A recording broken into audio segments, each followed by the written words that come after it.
natwe birashobora kutwigisha. Mbega none ubuntu twovuga ko ari iki? Hari igihe tuvuga ngo ubuntu ngo ni ukuronka ikintu donc utari wemerewe, utari witeze. Ariko ubuntu je nabonyemwo yuko ni ugukirira aho wopfiriye, ni ukwamikirwa izera aho amategeko yari yamaze kugutsindisha. Ukazubona itegeko riravuga ngo iki cyagihanwa n'iki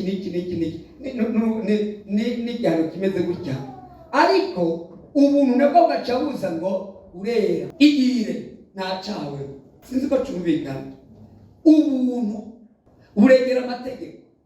Ndaza kubishikako aho amategeko n'ubuntu bigwanyana. Ubuntu butuma ugirirwa neza aho womaramari. Ubuntu butuma uhezagirirwa aho wovumiwe. Reka dusome mu Banyefeso igice cya 2 duhere ku murongo wa 1 dushikane ku 9. Abanyefeso kigabane cya 2 ku murongo wa 1. Ubuntu bw'Imana nibwo budukiza gusa. Namwe yarabagiranye bazima, hamwe mwari mupfuye mwishwe n'ibicumuro n'ibyaha byanyu, ibyo mwagenderamo kera, nk'uko iby'isi bigenda, mwumvira umwami w'abagahanze ikirere, niwe mpemu ikorera mu bantu b'intabariko. Kandi natwe twese twahora muri bo kera mu kwifuza kw'imibiri yacu, tugakora iby'imibiri n'imitima byacu bigomba, kandi mu kameremere kacu twarabo kurakirwa nk'abandi bose. Ariko Imana kuko ari umutunzi w'ikigongwe, kubw'urukundo rwayo rwinshi yadukunze, hamwe twari tugipfuye twishwe n'ibicumuro byacu, yatugiranye bazima na Kristo. Ubuntu nibwo bwabakijije, yatuzuranye nawe, itwicarikana nawe ahantu ho mu ijuru, turi muri Kristo Yesu, kugira ngo mu bihe bizoza ize yerekane itunga rihebuje ry'ubuntu bwayo mu kutugirira neza muri Kristo Yesu. Ubuntu nibwo bwabakijije bwo kwizera, navyo nyene ntivyavuye kuri mwebwe, ingabire y'Imana, ntivyavuye ku bikorwa kugira ngo hoye kugira uwirarira. Kuko turi biremwa vyayo, twaremewe muri Kristo Yesu ngo dukore ibikorwa byiza ivyo Imana yateguye kera ngo tubigenderemo. Amen. Amen, amen, amen. Haleluya. Iri jambo ritwereka ngo ubuntu bw'Imana nibwo budukiza. Ndashaka uno munsi twongere natwe tugaruke, garura umutima, garura ibyiyumviro, garura ugaruke muri wewe, wiyumvire wavuye, iyumvire ubuzima bwawe. Mbega uno munsi kubera iki ugihumeka ganshuti? Mbega uno munsi kubera iki basi woba witwa ko umukizwa? Kubera iki ubwo buntu bw'Imana bwoba bwaragushitseko? Mbega ni kubera kugoroka kwawe? Mbega nta bantu bagorotse bamaze kugusezera isi? Nta bantu bagusumbya n'inyifato nziza? Kuko burya hari igihe umuntu agira inyifato kabisa ukayibona ukavuga uti uyu muntu ni umupfasoni. Wo bita umupfasoni.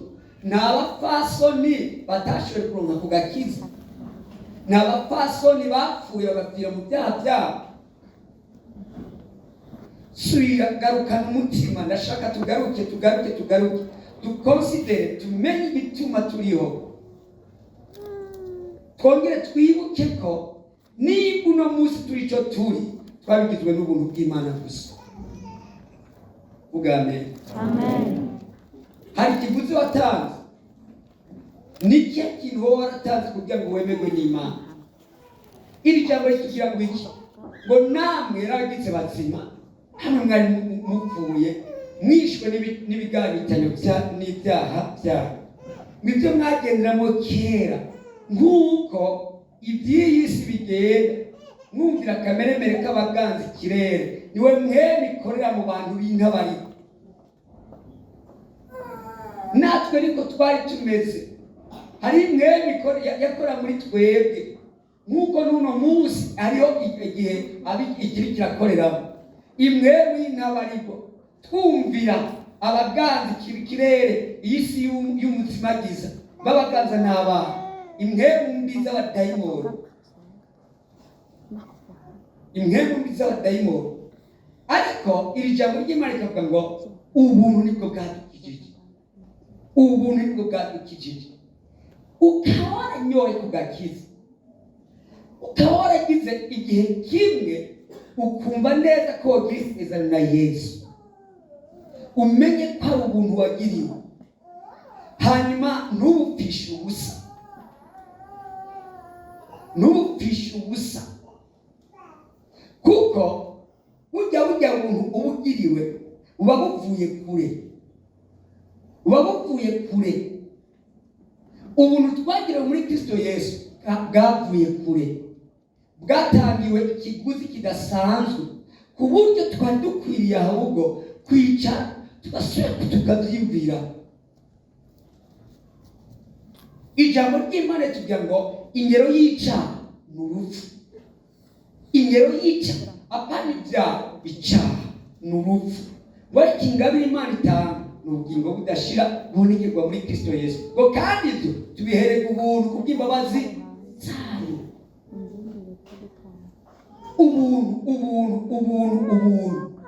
Ubwo buntu rero nubwo tuburonka atacyo dutanze, hari icyatanzwe kugira ngo buboneke,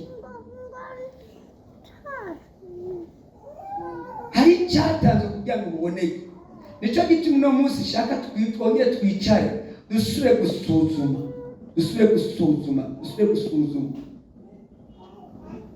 Akenshi bakunze kuvuga baravye ibintu bya leta, ibintu by'inuze by'imodoka n'iki, ukabona umushoferi atwara uko ashatse kose, kubita mu binoko kigataruka, bashaka ngo ibya leta, ngo ni ibya leta. Nuko utazi ubuntu bw'umukozi wa leta. Kandi nashaka ndababwiza ukuri, burya turafise umwenda, turafise ibere. Ikintu cyose ukora nk'umwana w'Imana ukwiye kugikora nk'umuntu ariko akorera Imana. Sinzi ko tumvikana. Ukwiye kugikora nk'umuntu ariko akorera Imana. Jewe siniko ndahagara ku gashahara gato, siniko ndahagara ku bibazo umuntu ashobora guhurira mu kazi, ni bijya n'ibibazo by'ubuzima. Ariko umwizigirwa nawe umwizigirwa aho ibintu bigenda neza gusa, ariko abo umwizigirwa ahubwo hajya nyine bitagenda neza, yawe umwizigirwa. Rero ubwo buntu bw'Imana ubwo nyene turakwiriye gusubira kubwiyumvira ko kugira ngo ntitubupfishe ubusa, kuko barashobora gupfa ubusa. Imana idufashe cyane. Nimba ijambo ry'Imana ritubwira ngo kereka n'abantu mwarimu, kera ni mwari ubwoko bw'Imana, kera namwe mwari abanyabyaha, ngo ariko kuko ubutunzi bw'imbabazi n'ikigongwe uno munsi muri ubwoko bw'Imana, uno munsi muri abantu b'Imana. Ngo kandi ntibyavuye kugoroka kwanyu ngo kugira ngo ntihagire icyo muhava mwirari. Aleluya.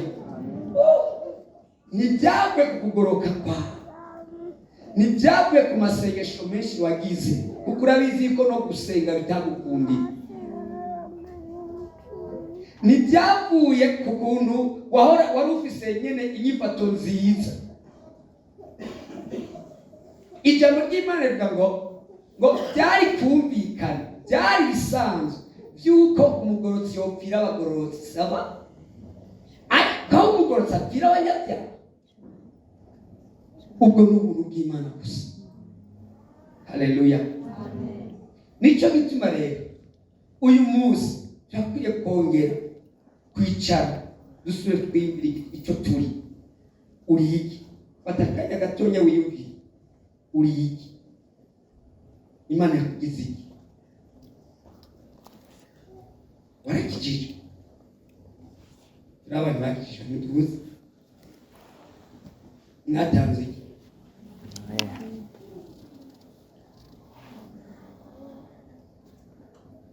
Mwatanze iki? ikintu cyane iyo mwirara musumbya ukugoroka igihagararo abandi bose musumbya abandi ubwiza betete ko ufise akayobe mugari abandi bafise akayobe kagusumbya mugabo ubwo buntu bw'Imana batarabucika. Imana idufashe cyane. Ntiyagira ikintu na kimwe kidukura muri ubwo buntu,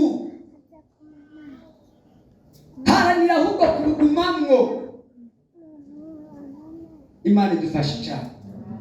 Fata umwanya, subira wiyumvire, turi mu bwami bw'Imana, turi ahantu hadasanzwe, turi aho isi itamenya. Ijambo ry'Imana tubwira yuko abisi batatuzi, ntibatuzi, ntibazi icyo turi, ntibazi la valeur yacu. Rero nicyo gituma ndakwiriye kugenda nk'uko abandi bose bagenda, nicyo gituma ndakwiriye kwifata nk'uko abandi bose bifata, nicyo gituma ndakwiriye kwicara aho abandi bose abari bo bose bicara. Ni ijambo ry'Imana rivuga ngo iki? Mwiza buri ya mbere waraye umuntu atagendera mu nama z'abantu, aticara n'abacokoranye. Il y a une place pour les élus. Hari ikibanza cy'abatoranijwe, hari ingene umuntu yatoranijwe akamenya ko yatoranijwe agenda. Hari ubuzima umuntu agenderamwo iyo amaze kumenya ko ari ubuntu yagiriwe. Haleluya. Ingene umuntu yifata bidetermina ingene yatahuye ubuzima, ingene yatahuye ubwo buntu, ingene yatahuye ikiguzi cyatanzwe ku musaraba i Golgotha. Amen. Itegereze Yesu ariko aravuga ati byose birarangiye. Itegereze Yesu ariko aramucubita icumu mu rubavu hakavamwo amazi n'amaraso. Itegereze Yesu ariko arakubitwa, hamucubona neza yuko ubwo buntu uhagazemo ntabwo bwaje gutyo gusa, iriya rukwiye, hari ikiguzi cyarishwe.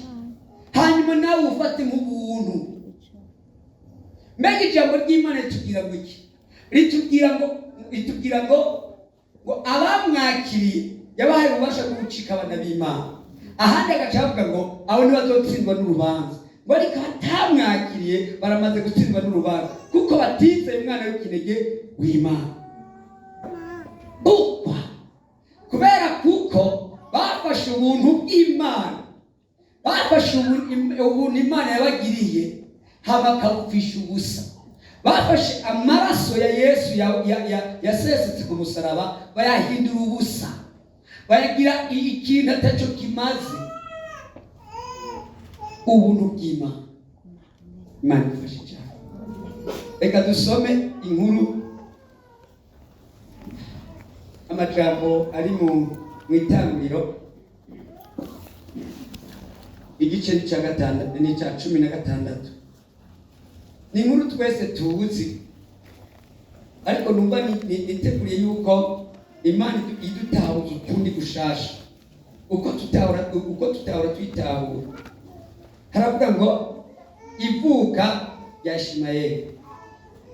Sarayi muka Aburahamu yari yarabyaye kandi yari afise inshoreke y'umunyegiputakazi yitwa Agari. Sarayi abarira Aburahamu ati, raba Uhoraho yanyimye urubyaro, ryamana n'inshoreke yanje, kumbure nzoronka akana kuri we. Nuko Aburahamu yumvira Sarayi. Aburahamu amaze imyaka 10 mu gihugu cy'i Kanani. Sarayi umugore wiwe yakira Agari umunyegiputakazi inshoreke yiwe, amuha Aburahamu umugabo wiwe. Nuko Aburahamu aryamana na Agari.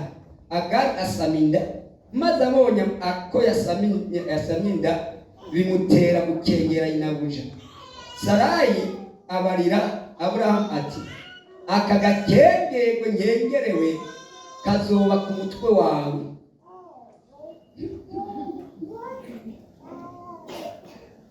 c'est vrai ahubwo yari kuvuga ngo ese yo nikoreye sibyo none kazoba ku mutwe wawe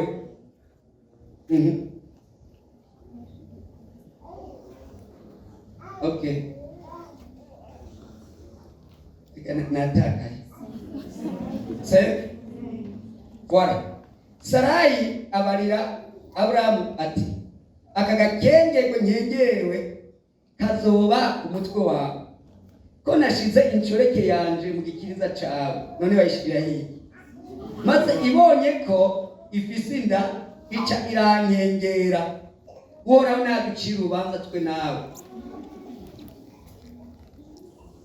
Aburahamu yishura Sarayi aterega inshoreke yawe ni wewe uyigaba ukayiganza numugire uko ugomba kose. Nuko Sarayi aramuturubika Agari araruha aramuhunga. Imana idufashe cyane. Mu nkundire tubandanye gato. Umumarayika asanga ageze iruhande y'isoko y'amazi mu bugaragwa, niyo soko iherereye ku nzira ica ishura.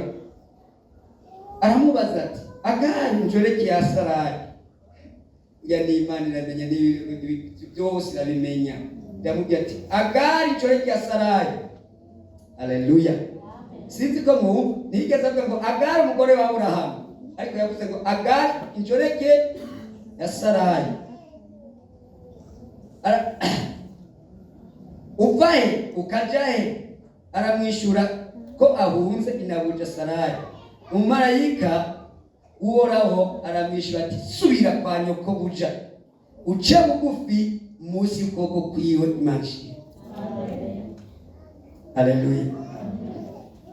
Iyi ni inkuru ivuga ibya Aburahamu, kandi iyo turiko turasoma mu ntuze w'isezerano rya kera, akenshi tubyumva kome imigani, tukabyumva kome nk'amahistoire, ariko bugisezerano rya kera bivuga twebwe.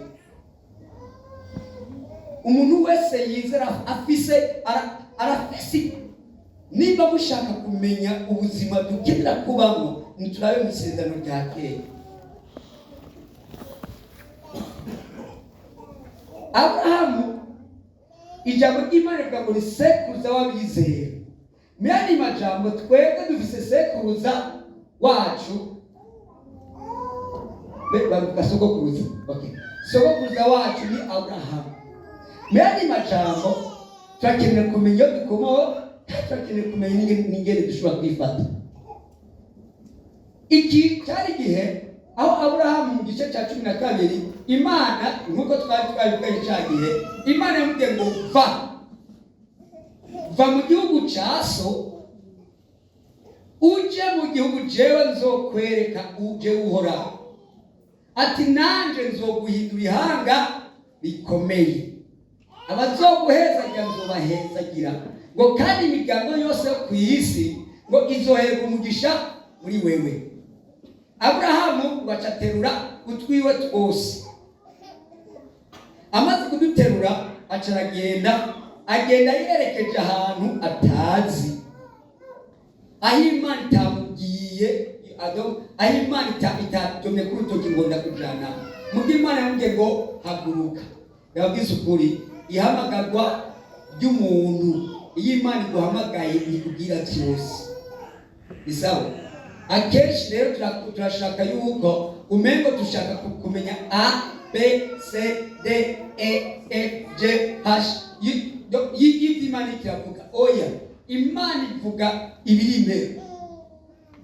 Imana ikwereka ibiri imbere. Ariko mu rugendo ruzofata rwose harimo ibindi binyegeje. Haleluya. Ibi bisaba iki? Bica bisaba ngo umva nije naguhamagara. Hari ijambo cye nibuka. Ijambo Yesu yavuze ngo si mwebwe mwantoranije, ariko ni jewe nabatoranije. Mu yandi majambo ko naguhamagaye, emera uce bugufi tujana abajewe nakujana. Isawa. Iyo Yesu ariko aravuga ngo ni jewe nzira ukuri n'ubugingo, nabuja kwa data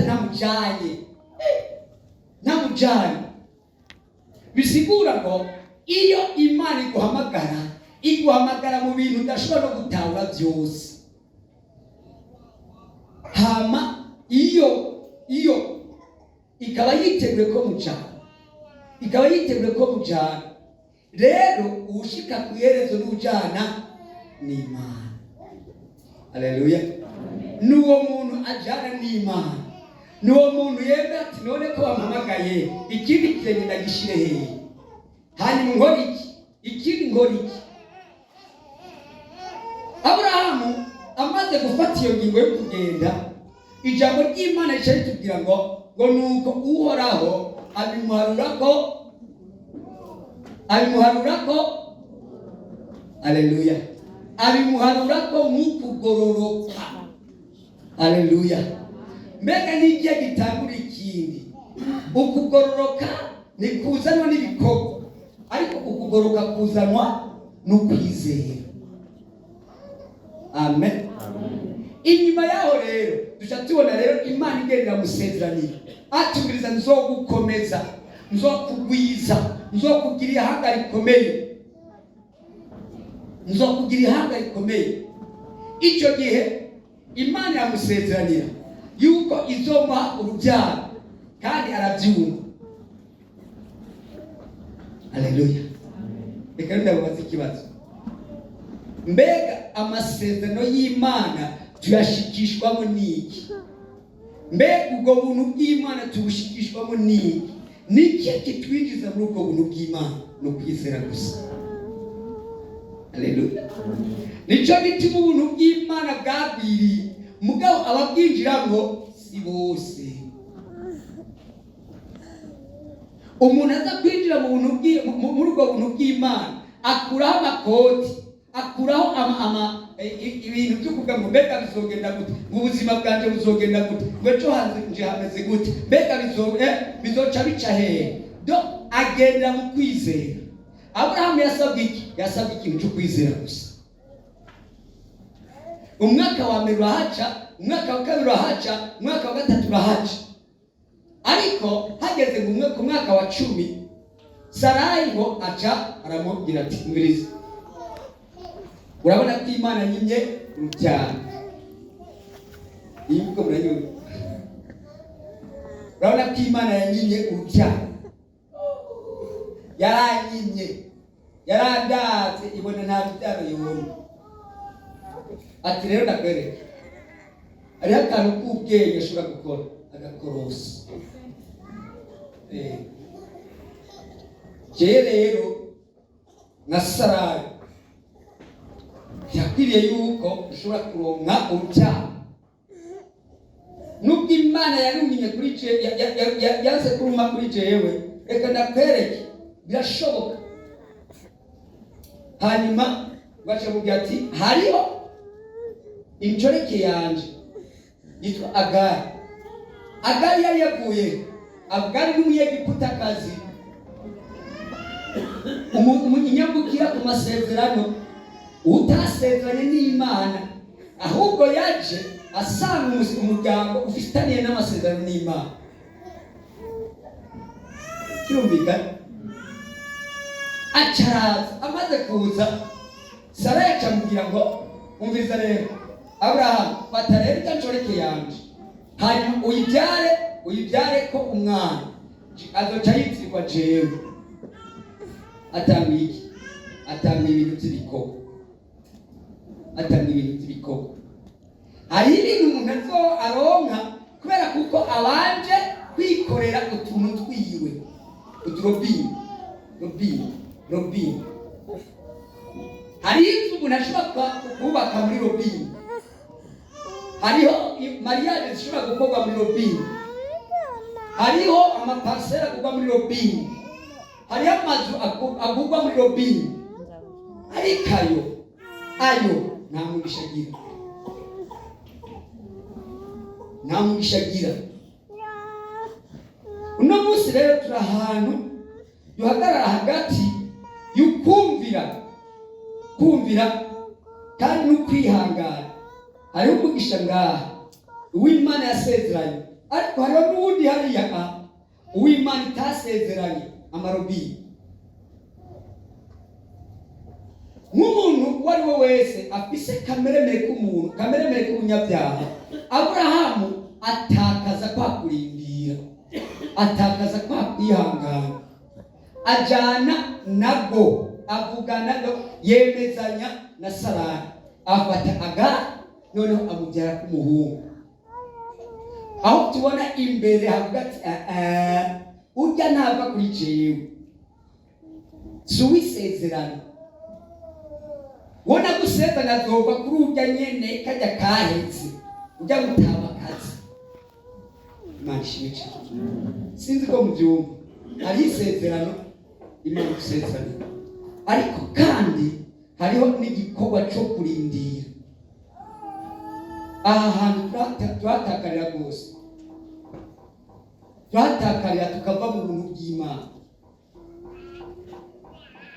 Imana ifashe cyane. Nzokugwiza, nzoguhitunga, nzoguhakumara amashuri yige uyaminuze, ariko kubera kuko wagize sheke ukayibona muri biology no muri histoire, ukayibona no muri religion, ugatutaba kuvuga ati kabisa none gasezanire yaterega birashoboka.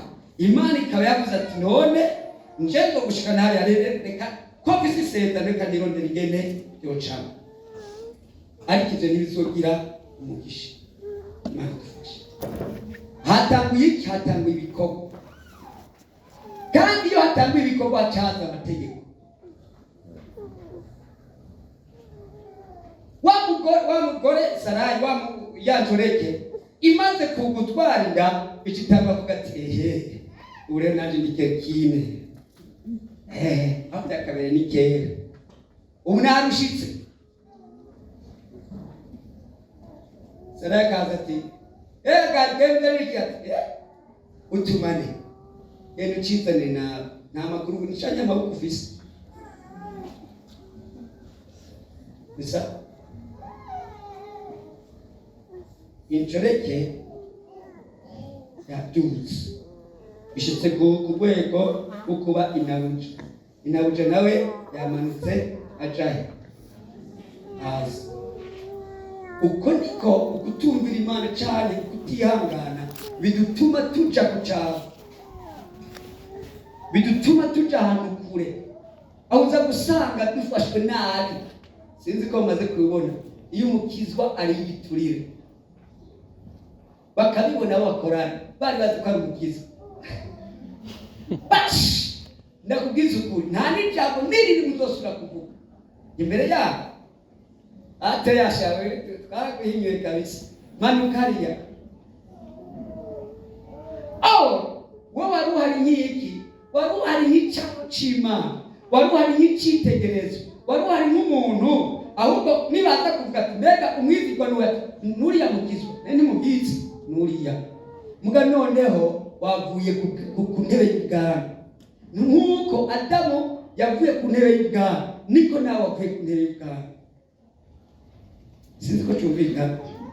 Iyo ntebe y'ubwami wayishizwe ko par grâce, muga kubera kuko utamenye ko ubwo buntu ukwiriye kubuhagararira, noneho wamanutse washize hariya hasi. Uko ni ku buzima bwacu bugenda, iyo tutamenye ko agakiza dufise arakigiciro.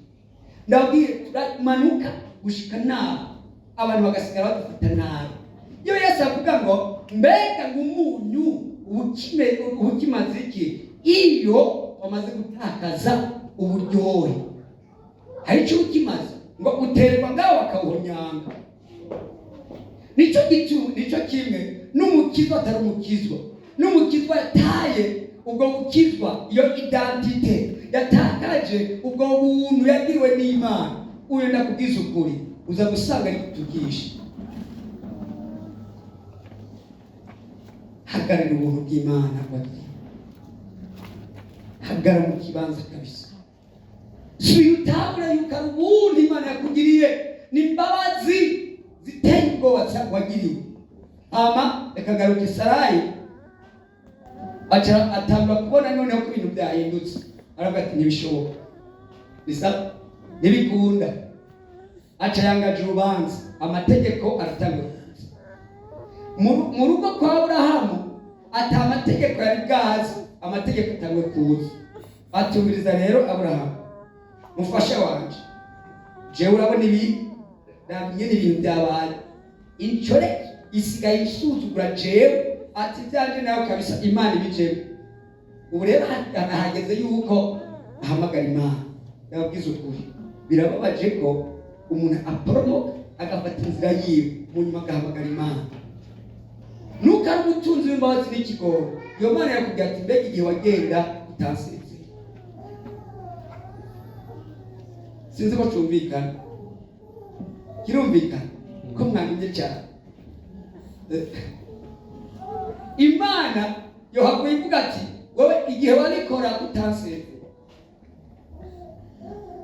kutambajije, ariko uno munsi urikura urambwira Mana yanjye gwarwo gwansi. Erega Imana yakubwira ati burya wari mu rugo, reka ntabyose aze namenye. Mana yarawe ku kazi bankuye, ako kazi wari mu kazi, reka ntabyose utigeze umbwira igihe wari kurakajamo ngo mpanutse byagenze gute, umenye Robin. Amen. Imana idufashe. Isa kubera kuko nabwiza ukuri ibintu byose byo muri Robin biragoye kure. Muga kandi nta cyarigejwe na kimwe kidashobora kunyeguruka.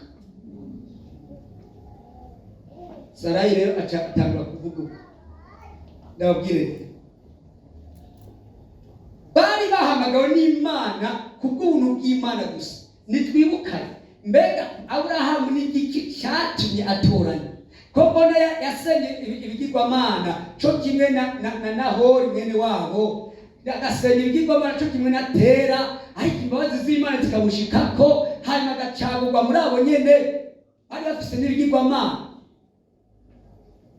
Hanyuma Imana ikamubwira ati haguruka, mugabo kubwo kwizera kubwako kandi Imana imubonyemo akumvira, cette fois imuhaye amasezerano.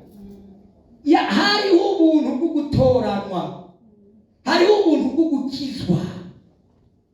Nuno munsi ijambo ry'Imana riko ravugwa muri buno buryo, ariko nako muna kubwiza ukuri, hariho baza kuva ngaho badakijijwe. Imana idufashe. Abo twabwira ubutumwa rimwe si bose bakijijwe, ariko hari ubuntu bwanshitseko. None sinkuriye kurwanira ubwo buntu, sinkuriye kurwanira, erega ntabwo ari yaragiriye ubuntu, ubwo buntu bwo kuza kuba mu nzu y'umukozi w'Imana, mu nzu ufise amasezerano n'Imana. Mbega ntibwari ubuntu? Ni sawa?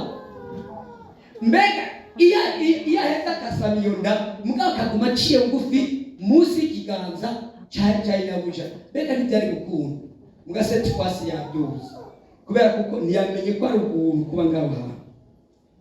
Ubuntu niba ari kukibaye ubuntu, uwabugiriwe atamenye ko ari ubuntu yagiriye. Aburahamu acamubwira ati okay, umvirize nituvugane menshi, iya security yawe iri mu biganza byawe, rero kigira uko ugomba. Imana ifashe cyane. Ndashaka kuvuga iki kintu, ahari ubuntu amabwirizwa ntaza, amategeko ntakora, kuko nta kibanza agira. Mugabo aho ubuntu buvuye amategeko acaza. Chaque fois ahari ubuntu amategeko nasubira kuboneka. Haleluya. Amategeko nasubira kuboneka. Amen. Ndabumva amen. Muratahura. Ahari ubuntu amategeko nasubira kuboneka, nasubira kubuza. Mugaho aho ubuntu bubuze amategeko acaseruka. Nicyo gituma no mu ngoro y'Imana dusigaye tubona hariho amategeko ajaza. Kubera kuko hariho abantu batitegurira kuganzwa n'ubwo buntu. Nicyo gituma muri groupe de louange haba amategeko. kubera hari abantu batazi ko ari ubuntu bagiriwe bwo kuba muri umugeni wawe. Nicyo gituma hirya no hino haba amategeko kubera kuko ntibatawe ko ari ubuntu. Imana idufashe cyane. Amategeko aza kuza y'ubuntu bw'Imana bwamaze guta ikibanza, iyo utabaye ukiri konsidere, iyo uwabugiriwe atamenye ko ari ubuntu yagiriwe. Yabwize ukuri, iyo aba twotawe iki kintu twakoze igikorwa cy'Imana dutetemera tugatuti mbega ubwo buntu Imana yatugiriye kukwitwa abakozi bayo. Nta muntu yo kubagiye ngo mbega ko wasinze ni kweli, kutakiza muri matinari ni kweli.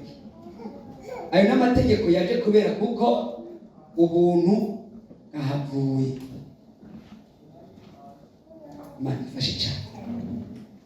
Amen.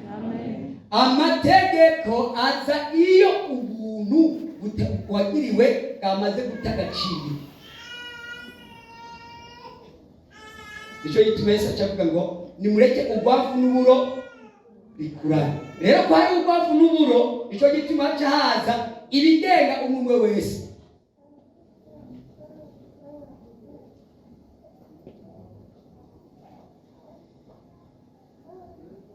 Numva ufise ubwoba bwo kuvugira ibintu muga niko biri. Mu ngoro y'Imana harimo abagengwa n'ubuntu, ariko kandi hari n'abatakugengwa n'amategeko. Pourquoi? Parce que umwe wese sero y'ikintu yahisemo nicyo kica kimugenga. Imana ishimwe cyane. Ntibyari bikwiye yuko umurongozi yo kubaza ngo kubera utaje muri matinari, kubera utagize muri wanjye, kubera utagikora gutya, kubera icyo wasize muri repetition, kubera iki? Ni kubera kuko ubuntu wagiriwe. Nari kubaza abantu bo muri groupe rwanje ariko ndabyihebe cyane, abantu bakora ibikorwa by'Imana bitandukanye ariko ndabyihebe kubw'impamvu z'akazi. Cyagiye wapostira, cyagiye waza gusaba ngo winjire, waje gute ni mushiremo. Ariko sex force kubera kuko ubuntu bwamaze guta ikibanza. Ego bwa mbere waje wumva mego n'ubuntu ugiriwe kuba bo kwemerwa, ariko sex force wamaze kumera nk'akara. Ndi kabiri kandi ndabye muri bajya bose ntafata microphone hari. Alors shatse ndasira ninaza naho ndacika nakizo. Ubuntu ahavuye hasigaye amategeko, haza amategeko mbiriza n'ukuri amasaha uje kweli, sibyo? Amasaha aya ngo n'umurongozi ni kweli ujyanaza.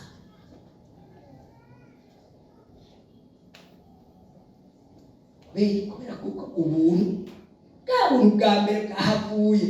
Ubu rero wabonye bamaze gusabina nka gari, hanyuma utabwe kubona neza yuko birabisha. Jewe reka ndabimenyereye, ntawe ushobora kuvuza kigacuma jewe ntashitse, none byogenda gute? Oya ntibikunda.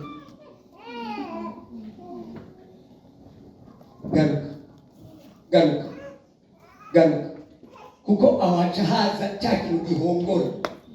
Ikintu gihongora n'amategeko, amabwiriza acaza atekutebya. Turabye rero iyi nyifato ibasankisione n'iki. Nicyo kimwe no mu rugo abubakanye umva cyangwa ngo ndakuvuga no musi nawe cyangwa menya neza yuko ubu n'ubuntu wagiriwe n'Imana. Bisa nawe menya ko uba ari ubuntu wagiriwe n'Imana. Apana yuko ucuvuga ngo kabisa wa mugore yatangiye kuvuga sa cyangwa ngo guhosha nagwije sinzo gusohora umva ako kajamura ku naragwinjiye sinzo gusohora myandi majambo amategeko ankingira iyo rero maze kuzana amategeko ubuntu babuvuye ntusubira gukora ikintu n'umutima w'ubuntu ntusubira gukora ikintu n'umutima wumva ushonga uguti iki kimbega yocheme ariko shawu bwa mbere nowera bwa mbere akanuze nyaraki akamuleta akajana mutware wanje ki avuga ko hacinya kingahe agace sico kimwe na babandi uko niko no mbikorwa by'Imana bigenda bajya bapostira nibaze barepeterendi rega baracafite kariro ari n'igihe uza gusanga bavuga ati yewe ako kariro muzanye bashaka toye natwe niko twari tumeze kuko ubuntu bwaratakaye. Imana idufashe cyane. Amen. La considération y'igikorwa cy'Imana ukinyifate mu gikorwa cy'Imana irerekana ko hari ubuntu twatakaje. Inyifato yacu ku kazi, inyifato yacu mu kibano irerekana ko hari ubuntu twatakaje. Kuko agakiza sako mu ishengero, agakiza nako hanze. Agakiza ni identité. Agakiza ni identité ni indangamuntu. Indangamuntu genda gutya jendo mu Kristo zo kwamandiwe ibihe byose gushitsa jendo mu Kristo wo mu mutima siko mu jama ni dobanga. Amen. Subira wumve neza ko ubuntu wagiriwe. Amen. Subira wumve neza ko hari ikiguzi kidasanzwe. Imana idufashe cyane. Ijambo tubona mu Bikorino wa kabiri no duhere muri Galatiya Galatiya 4 mbabari umwanya urangura Kristo Kristo Galatiya igice cya 4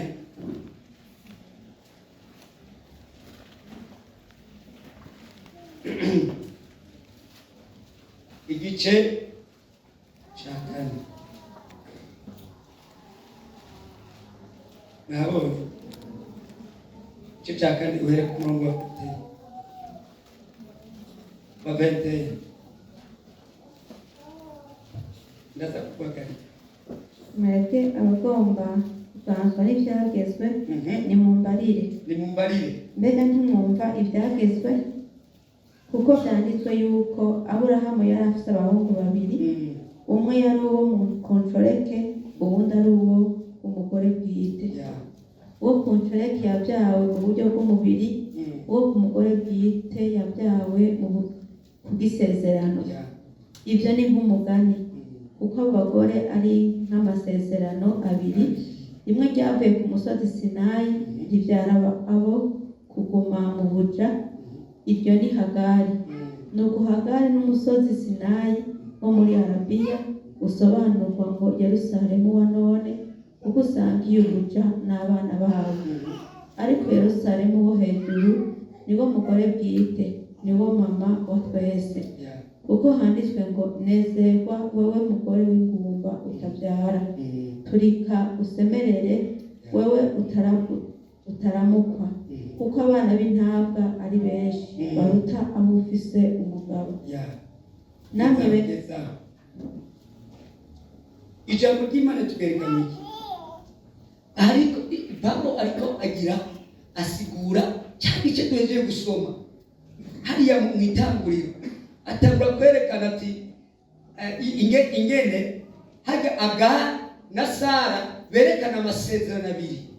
Isezerano rya mbere ni isezerano ryo ku musozi Sinayi. Isezerano ryo ku musozi Sinayi havuyemo iki? Havuyemo amabwiriza. Niho tubona Mose aduga kuri uwo musozi amarayo iminsi 40 n'amajoro 40 hama ngo acazazanye bya bisate biriko amabwirizwa. Ni sawa?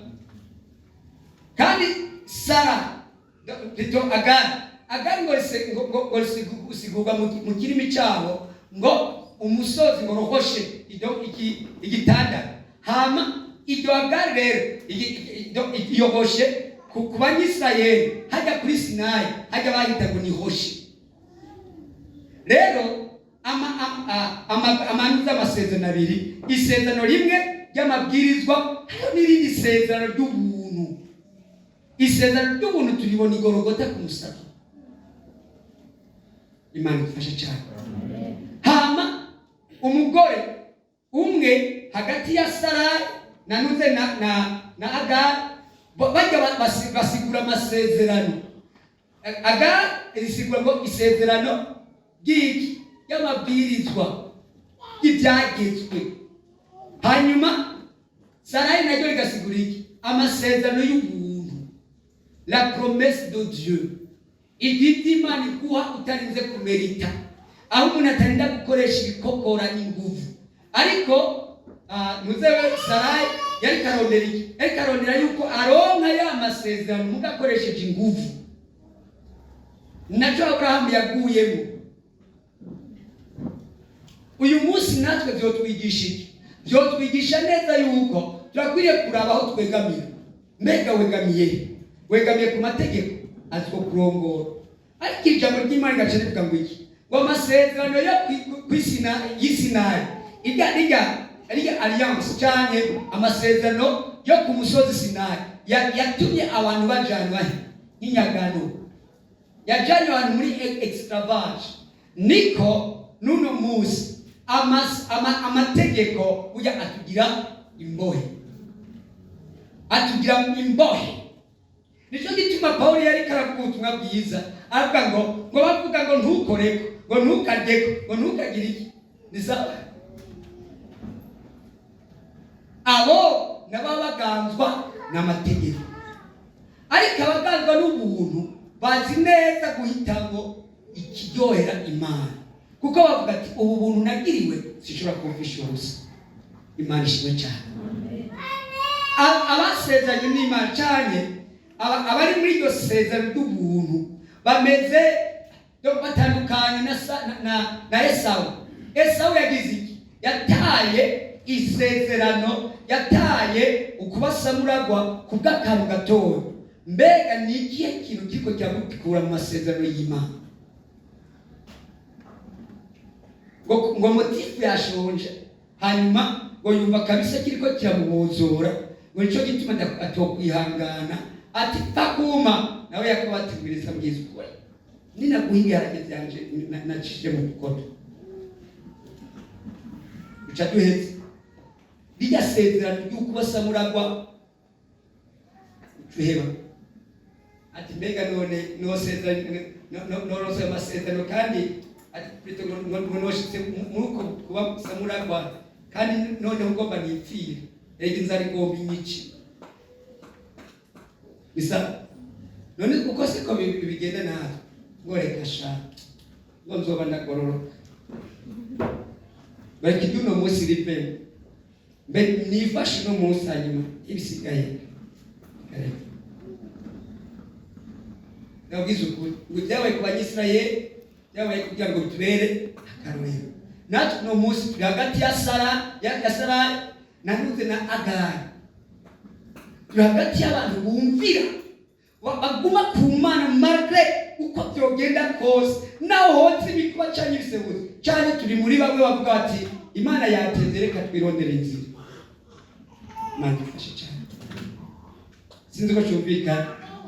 Ndabona ko mwese mwacecetse cyane, ariko reka ndangize kugira ngo simambe ndetse umwanya cyane. Ariko nashaka kuvuga iki gihe bantu b'Imana, Imana ko yagusezaniye umva uko bigenda kose izoguha icyo yakuze. Mugabo umwanya nekubwira igihe cyo gituma ijambo ry'Imana rivuga ngo nk'uko handitswe ngo nezerwa wa mugore w'ingumba utabyara, turikisha usemerere wewe utaramukwa kuko abana b'intabwa ari benshi kuruta abo ufise umugabo.